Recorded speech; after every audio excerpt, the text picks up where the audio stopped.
Dans le cadre des conférences des jeudis du CREDESAR, le professeur Pascal Nionidzi-Guillet, enseignant-chercheur au Centre, a animé ce jeudi 18 février 2021 dans l'amphithéâtre Nahokaja une conférence sous le thème L'agenda 2063, discours incantatoire au cadre stratégique pour un développement durable en Afrique. Ce chercheur nous met dans le bain du contexte et de la situation de l'adoption de l'agenda 2063 par les dirigeants africains lors de la célébration du 50e anniversaire de l'Union africaine. Il est prise de conscience sur le continent africain, d'où on a songé à créer l'Union africaine qui a succédé à l'Organisation de l'Unité africaine. En fait, si on parle de l'agenda 2063, ça veut dire 100 ans après la création de l'OUA, parce que l'OUA a été créée en 1963. Alors, quand il y a eu la fin de la guerre froide et qu'on a commencé à démocratiser en Afrique, à partir des années 90, eh bien, les Africains ont pris conscience de la nécessité de s'intégrer pour peser sur la scène internationale. Et il y a eu des urgences de l'esprit des pères fondateurs pour essayer de voir comment unir l'Afrique afin que son continent, qui a été pendant longtemps considéré comme étant un continent extraverti, qui est dominé de l'extérieur, le continent le plus pauvre, puisse se saisir pour pouvoir peser sur la scène internationale. Alors, on a décidé finalement de mettre sur pied une stratégie continentale pour un partenariat de développement. C'est ce qu'on appelait le NEPAD, le nouveau partenariat pour le développement de l'Afrique. En fait, c'est un anglicisme, ça veut dire New Partnership for African Development. Alors, le premier point, sans tarder, on va essayer de voir en quoi consiste la nature et les visées de l'agenda 2063.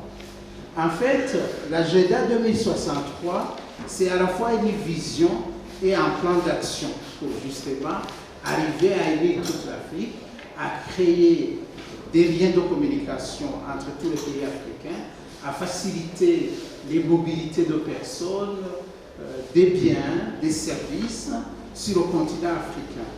Il s'agit en fait d'un appel à l'action de la société africaine à travailler ensemble pour construire une Afrique prospère et unie, fondée sur des valeurs communes et un destin commun. Il nous partage le bref contenu de cette thématique sur les vœux pieux sans la concrétisation des faits par l'Afrique.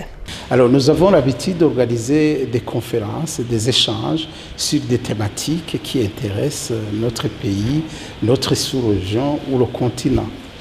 Alors, aujourd'hui, c'était le tour de parler de l'agenda 2063 et d'essayer de voir ensemble si il s'agit réellement d'un cadre stratégique pour le développement durable de l'Afrique ou s'il s'agit tout simplement d'un discours incantatoire, c'est-à-dire des vœux pieux qui ne sont pas nécessairement réalisables, parce que c'est la peur de certaines personnes qui se disent de toute façon l'Afrique a toujours eu des déboires et ce n'est pas le moment de se développer, certainement.